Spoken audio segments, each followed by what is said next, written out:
Hello বন্ধুরা, তোমার সকলকে স্বাগতম তোমাদের চ্যানেল ডাব্লিউবি প্রাইভেট টিউশনে। আজকের এই ভিডিওতে আমরা রাঙামাটির প্রশ্নবিচিত্রা 2025 নবম শ্রেণীর ভূগোল বিষয়ে যে তোমাদের দ্বিতীয় ইউনিট টেস্টের জন্য 14 নম্বর স্কুল রয়েছে, তো এই প্রশ্নপত্রের বিভাগ ক আর বিভাগ খ এর প্রশ্নের উত্তর নিয়ে আলোচনা করব। চলো ভিডিও শুরু করা যাক।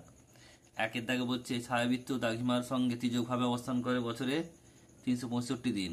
নেক্সট প্রশ্ন বলছে কলকাতার অক্ষাংশ, এটা হবে কত? 22°34' পূর্ব। প্রদত্ত কোন জোটটি পরস্পর সম্পর্কযুক্ত? এটা হবে উপগ্রস্ত উপত্যকার গিরিজরি আন্দোলন।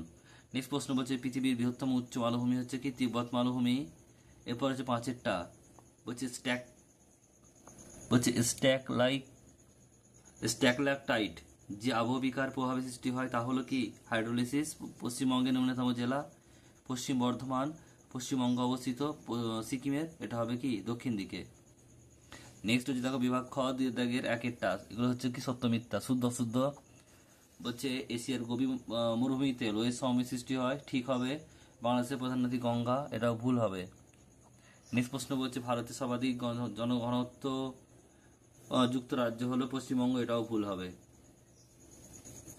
যদি শূন্যস্থান পূরণ করো একেরটা, কোন স্থানের সঙ্গে তার প্রতিবাদ স্থানের সময় পার্থক্য কত হবে? এটা হবে 720 মিনিট। মিনিট দিয়ে আসলে ঘন্টা নয়, মিনিট হবে। নেক্সট হচ্ছে পরেরটা গঙ্গা অববাহিকা নতুন পরিগঠিত অঞ্চল ড্যাশ নামে পরিচিত? খাদার। নেক্সট প্রশ্ন বলছে দেখো দক্ষিণ দিনাজপুর জেলার সদর ড্যাশ, এটা হচ্ছে বালুরঘাট। এরপর হচ্ছে স্তম্ভ মেলাতে হবে। প্রথমেরটা আছে দেখো কি বলছে বিশ্বসত্ত্ব শিলা, এটা বি হবে, অর্থাৎ ক্ষুদ্রকণা বিচরণ নগ্নিভবন।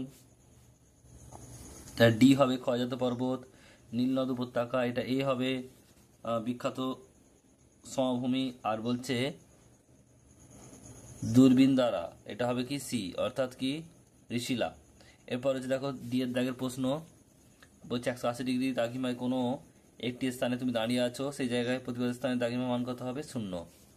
প্রতি 4 মিনিট 4 সেকেন্ড সময় পার্থক্যে দ্রাঘিমা পার্থক্য কত হয়? 1 মিনিট।